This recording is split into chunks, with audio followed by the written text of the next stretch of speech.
Hello, teachers. Just want to give you a few updates for our third virtual meeting for beginning teachers.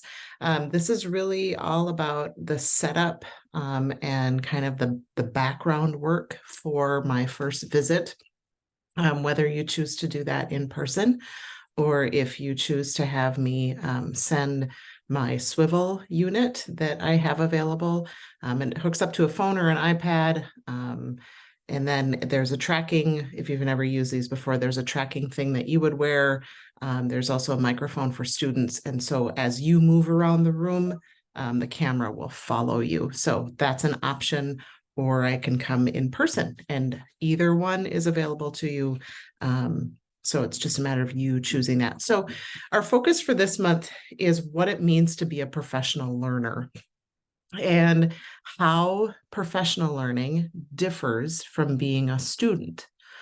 So a lot of you have just finished your educational careers, and the focus when you're a student is really all about who decides what's important. So up to this point, as a student, you have been told this is what's important. This is what it is that you need to learn. And now as a professional learner, you get more and more ownership of that. Clearly, schools are still going to have initiatives. They're going to have things that they want all of their teachers to know and know well. And so that's where a lot of your professional development comes from. But then there's also the things that you seek out yourself. And I think that drive to learn and to continuously learn as an educator is important. It's part of what makes great teachers even better. And it's just that belief that we can always learn something new. We can always implement something a little bit differently. We can always try something that maybe is a little bit out of our comfort zone. And for me, that's really what I believe in very strongly as someone who works in professional development, and also what I've believed in strongly as an educator myself, is that I can always improve my practice. So I want to share my screen and walk through a couple of things on the hub with you. So here we are with the section on the hub course. Being a professional learner, there's a definition of professional learning and development here that comes from a well-recognized leader in the world of educational professional learning, and that's Learning Forward. They're a huge national organization, international actually. So that's just a brief definition and article for you to read. Then I have a couple of other pieces that I want to talk specifically about. So first of all, I'm going to open this. Oh, I'm going to move myself so I can open that. There we go. So this is just a document that I came up with as a Word document that I want you to spend some time thinking about filling out if you want to, reflecting on this. So when we talk about learning, part of my training is in instructional coaching as well. And this is something that I learned through coaching. When we think about our ideal classroom, what does it look like? What does it sound like? What does it feel like? And what are the students doing? What are you doing? And then also likewise, what are the students not doing? Or what are you having not to do? I really want you to think very carefully about what that looks like, sounds like, feels like, okay? With that in mind, I want you to think about your classroom now. What's the distinction that you see, or the difference that you see between what you describe in number 1 and what it is that you want? Okay, so we're just doing a little bit of comparison. And this is really self-reflective. And hopefully there will be something from that, 1 or 2 things that we'll start to pull out of there. Because that's the next piece of that. What's 1 or 2 specific things that you notice are different particularly things that you would like to change. Now, we all know that in the world of education, there are certain things that we simply cannot change. We can't change, for example, that our school is a Google school. If you don't like Google Classroom, you would prefer to use something else. Sometimes that stuff we can't change.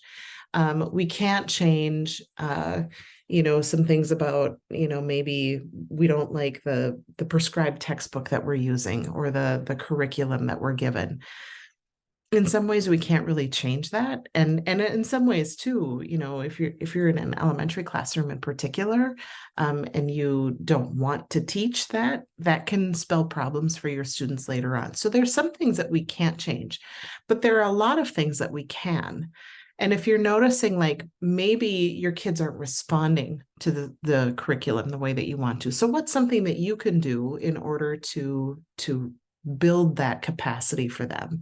Maybe you notice that student motivation is really low, or that kids just don't really seem to have much creativity. What are some things that you can do in order to create the space for them to exercise that and to try? So that's kind of what we're looking at here. And then finally, the last question, and this is kind of important: what are you willing to do to get you to move forward towards that ideal image? Now, there's some things that we're willing to try, but then there's some things that we're simply not. And this is really all about, what are you willing to try? Okay.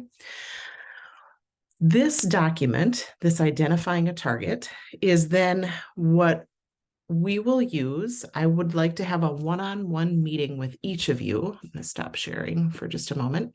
I'd like to have a one-on-one meeting with each of you in order to start to learn what that target area is and what are some things that you're willing to do and work towards, because then that will help us together identify a very clear goal. Okay, I'm not expecting you to come up with a goal on your own.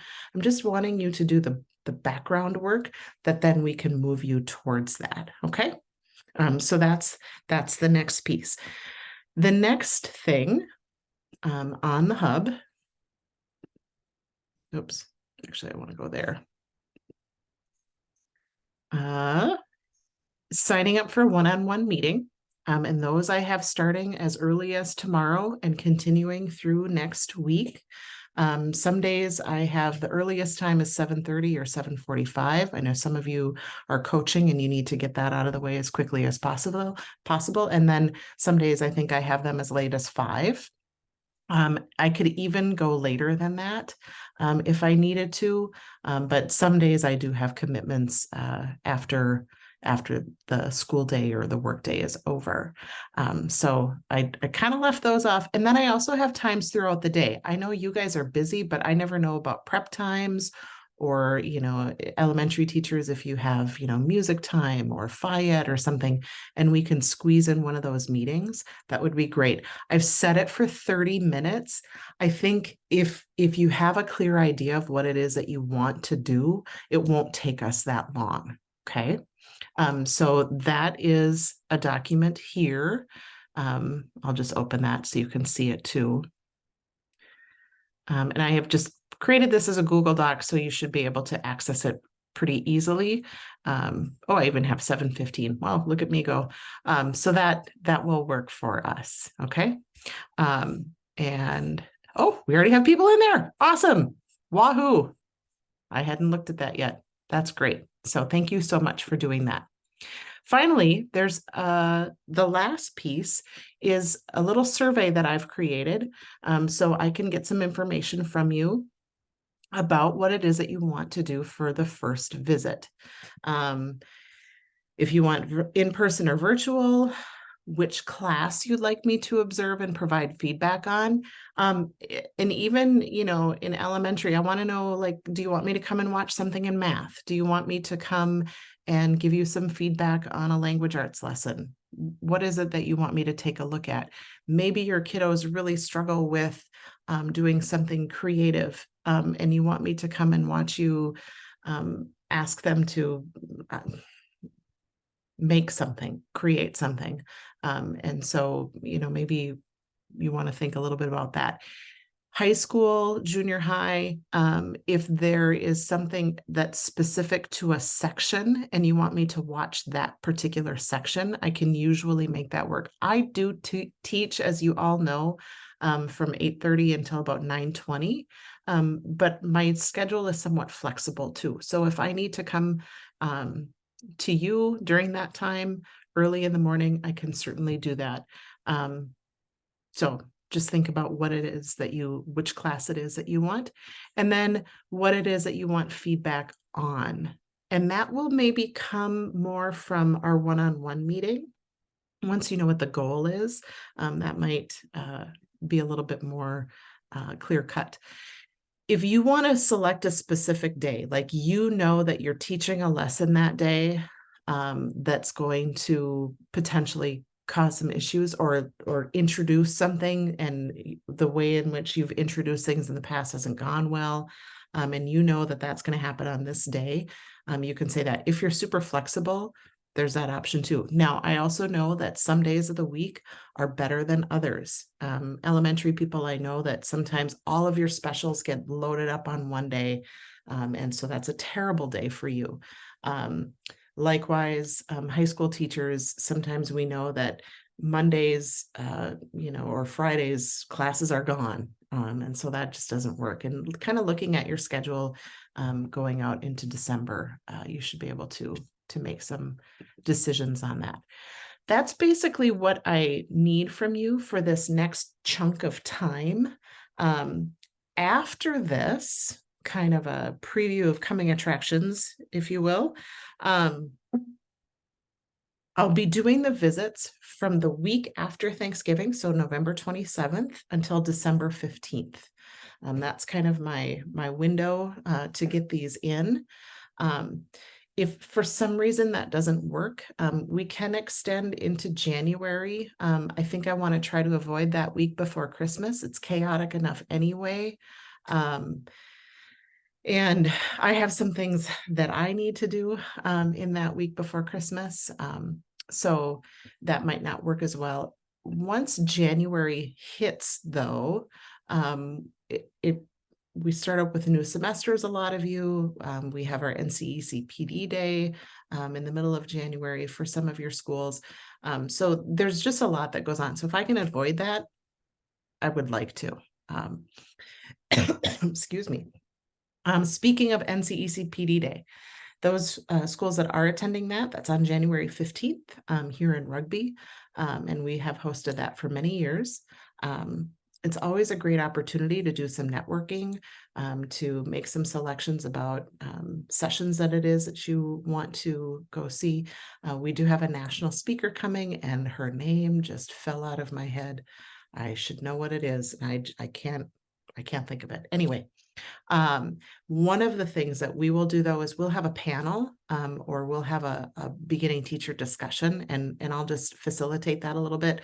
And we'll talk a little bit about things that you have noticed, things that you've learned, things that you're struggling with, and also hear from some teachers that have some experience. Maybe they are in their first 5 years or something like that, and they can offer a little bit of insight for you.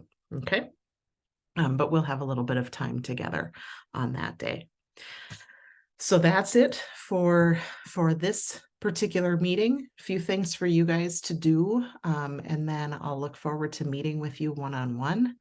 And then I really look forward to getting into your classrooms, seeing what you do, and just getting to know you a little bit better, and maybe just provide you with a little bit of feedback. My purpose in that is always to be a mirror for you. My job is not evaluative at all. It's simply to just hold up a mirror and say, this is what I see. And these are some things that I'm thinking about now that I've seen this. And then we'll go from there. All right. You guys have a great rest of your day, wherever it is that you are in the day. And we'll be in touch in the next few weeks. Take care, everybody.